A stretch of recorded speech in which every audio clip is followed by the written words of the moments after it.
आएगी 22 अक्टूबर को अर्पिता का जन्मदिन था, क्लास 12 की लड़की, तो वो हम सभी से आशीर्वाद ली थी। मैं यहाँ पर बुलाना चाहूंगी रिलेटेड हैप्पी बर्थडे अर्पिता, यहाँ पर आओ और सबसे आशीर्वाद दो।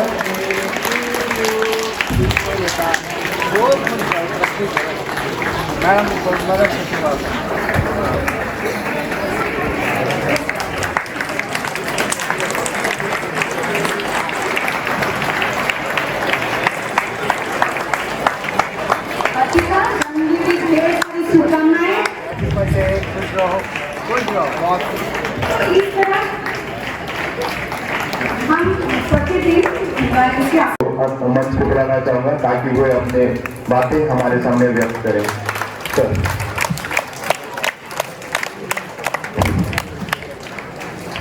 सुप्रभात बच्चों।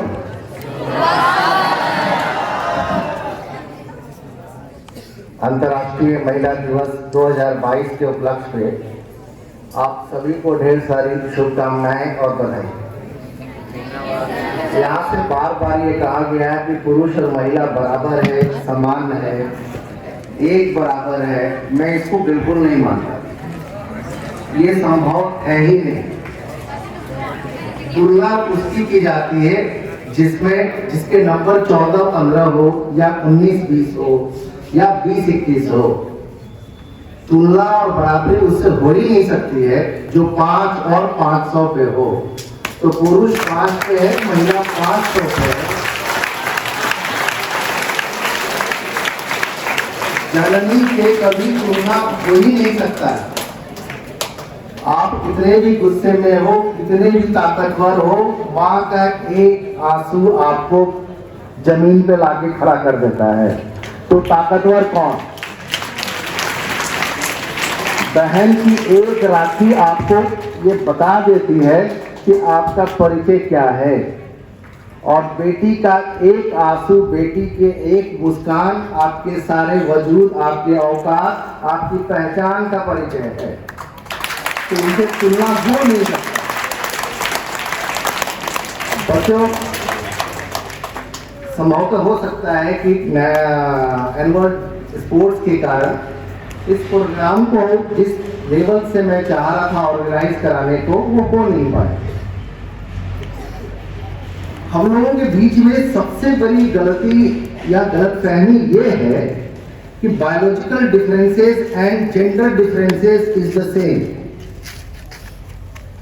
ये हम लोगों के बीच में बहुत बड़ी गलतफहमी है। जो बायोलॉजिकल डिफरेंसेस बॉयज और गर्ल्स में है, ये ऊपर वाले की देन है, भगवान की देन है, प्रकृति की देन है, जो कभी गलत हो ही नहीं सकती है। अगर आप बाइसेप्स की बात करेंगे, मसल्स पावर की बात करेंगे, तो आप 1 और 2 डिग्री के बीच के अंतर से ही है। जहां तक मेरी जानकारी है, पुरुषों के जो मसल्स होते हैं वो बंडल्स में होते हैं, जो खुल जाते हैं। जो विमेन्स के हैं वो फाइबर्स में होते हैं, इसलिए उनमें थोड़ा मसल्स बनाने में दिक्कत होता है। लेकिन अगर मैं 100 मीटर रेस की बात करूं तो वर्ल्ड रिकॉर्ड आई थिंक पुरुषों का 9.96 सेकंड का है, 8 और महिला का 10 सेकंड का है या 9.99 सेकंड का है। ज्यादा नहीं, सेकंड के ही फ्रैक्शंस में 4 या 5 सेकंड का। तो जो बायोलॉजिकल डिफरेंसेस या मसल्स पावर की आप बात करते हैं, तो सेकंड का 5वां हिस्सा से अगर महिला किसी चीज में कम है और आप अगर बराबरी की बात करते हैं या उसकी कमजोरी की बात करते हैं, तो scientifically it is totally wrong. वो आपसे मसल्स पावर में भी कहीं कम नहीं है। द डिफरेंसेस इज दैट कि हमारी अपब्रिंगिंग कैसी है। इसमें से कितने लोग पंजाब और हरियाणा में गए हो, वहां की महिलाएं आपको इस हाथ से उठा करके 5 बीघा जमीन में घुमा देगी। ये कितने मसल्स हैं उनके पास, तो किस कमजोरी की आप बात कर रहे हो? कौन कमजोर है? वो कमजोर नहीं है। बच्चों, जो प्रॉब्लम है वो हमारे जेंडर में है, वो हमारे जेंडर सेंसिटाइजेशन में है, समाज के निर्माण में है, इतिहास में है, सामाजिक परिवेश में। मैं इतिहास का छात्र रहा हूं, इतिहास का छात्र हूं। मुझे 712 एडी तक इतिहास के किसी भी पृष्ठ में महिला भेदभाव देखने को नहीं मिला। हमें सती प्रथा नहीं मिली, हमें महिला उत्पीड़न का एक एग्जाम्पल्स नहीं मिलता है हमारे इतिहास के पन्नों में। हमें 712 एडी के बाद मिलता है, जब हिंदुस्तान में बाहरी आक्रमणकारी आते हैं और सबसे सॉफ्ट टारगेट होता है बच्चे और महिला। कोई भी आक्रमणकारी आएगा वो सॉफ्ट टारगेट को चुनता है, तो सॉफ्ट टारगेट महिला और बच्चे, इसलिए ये सारे तामझाम बनाए गए। जिस बच्चे ने बार बार हिंदुस्तान का जिक्र किया, हिंदुस्तान में महिलाओं के साथ उतना भेदभाव, उतना उत्पीड़न नहीं होता है जितना अफ्रीका के देशों में होता है। ये एक डाटा रिसर्च का विषय है, आप देख सकते हैं, इसको पढ़ सकते हैं। अब रही बात कि हम जेंडर सेंसिटाइजेशन को कर कैसे सकते हैं। यहां से बार बार एक 5 साल के बच्चे की बात की गई कि वो अपने बहन के साथ जाता है इसलिए कि वो उसको विश्वास है कि मेरा भाई मर जाएगा, कट जाएगा, लेकिन हमको कुछ होने नहीं देगा। ये विश्वास नहीं है। तो मां को विश्वास है कि मेरी बेटी तब तक सुरक्षित है जब तक वो उसका भाई जीता है। ये बात भी हो सकती है। जिस घर में प्रगति ने बहुत सही बात कही, जिस घर की महिलाएं शिक्षित हैं, जिस घर में महिलाएं हैं, उस घर का बच्चा बदमाश हो ही नहीं सकता है, कुसंस्कारी हो ही नहीं सकता है। बच्चे का, चाहे वो लड़का हो या लड़की हो, उसका पहला स्कूल, पहली दुनिया ही उसकी मां है। और अगर उसकी मां शिक्षित है, उसकी मां संस्कारी है, तो वो बच्चा संभव ही नहीं है कि किसी लड़की पे, किसी महिला पे अभद्र टिप्पणी कर दे।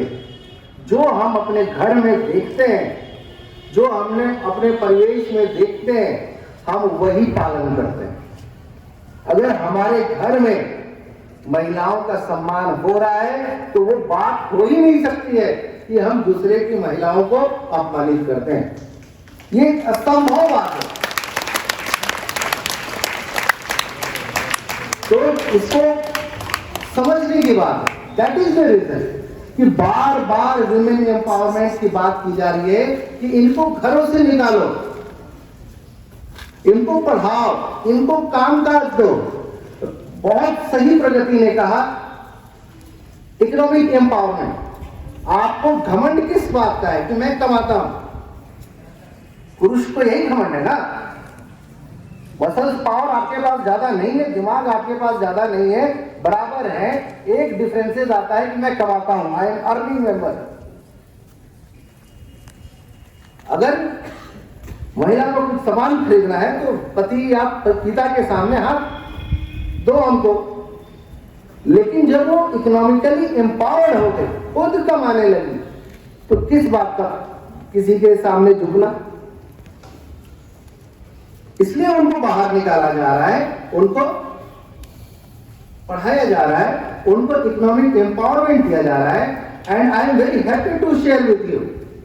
मैं कुछ दिनों से पढ़ रहा था कि Navodaya Vidyalaya is the first institution in India कि 1989 से ही आपने 33% रिजर्वेशन लड़कियों को दे दिया, फर्स्ट इन द कंट्री।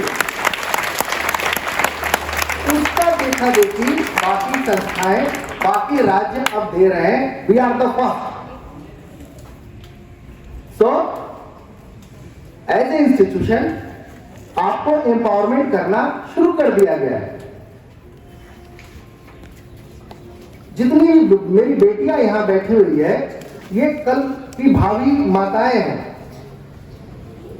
जो समाज हमारा बन चुका है उसका परिवर्तन करने की स्पष्ट जिम्मेवारी और पूर्ण जिम्मेवारी आपकी है। आपके हाथों में है कि हमारा आने वाला जो जनरेशन होगा वो कैसा होगा। ये आपको चेंज करना है। आपको अपने बच्चों को उस तरीके से ट्रेन करना है कि आपकी बेटी, आपकी बहन, आपकी मां सब बराबर हैं। कई ऐसी कहानियां हैं, कई ऐसे इतिहास के पन्नों में ये बातें दर्ज है कि बच्चा अगर बेटा गुंडागर्दी करके आ रहा है तो उसका मां और उसकी बहन उसको बचाने में लग गई। अरे पलट करके एक झापड़ तो मारो उसको।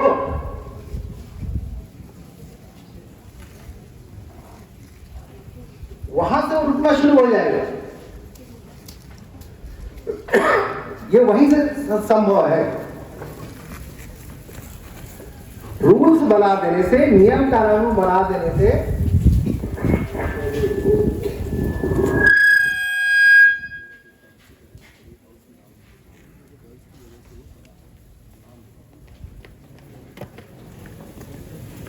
उसको एग्जाम्पल तो सेट करो।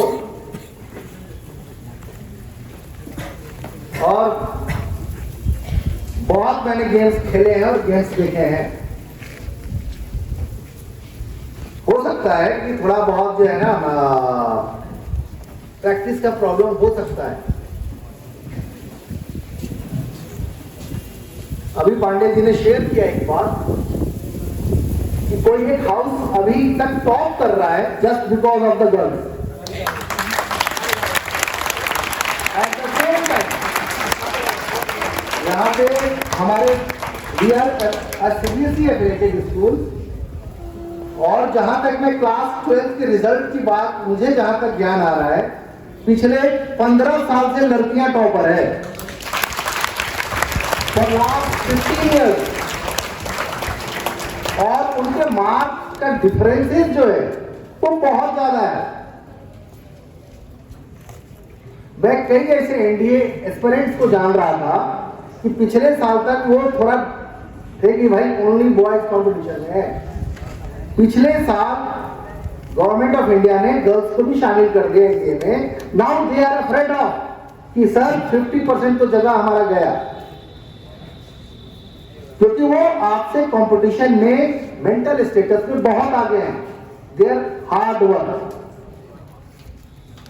और बच्चों, पर्टिकुलरली गर्ल्स, प्रगति ने बहुत एक हल्का सा रेखा खींचा आइडेंटिटी क्राइसिस का, पहचान का। ये बात दिल दिमाग में से निकाल देना कि आपकी कोई पहचान नहीं है। आपकी एक भरपूर पहचान है। उस पहचान को आगे कैसे बढ़ाना है, ये जरूर आप उस पर कदम उठाइए।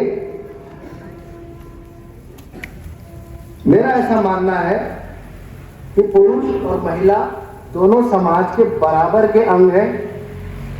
हमारी परवरिश में, हमारी सामाजिक परिवेश में थोड़ा सा अंतर है, लेकिन इसमें धीरे धीरे बहुत सूक्ष्म परिवर्तन आता जा रहा है।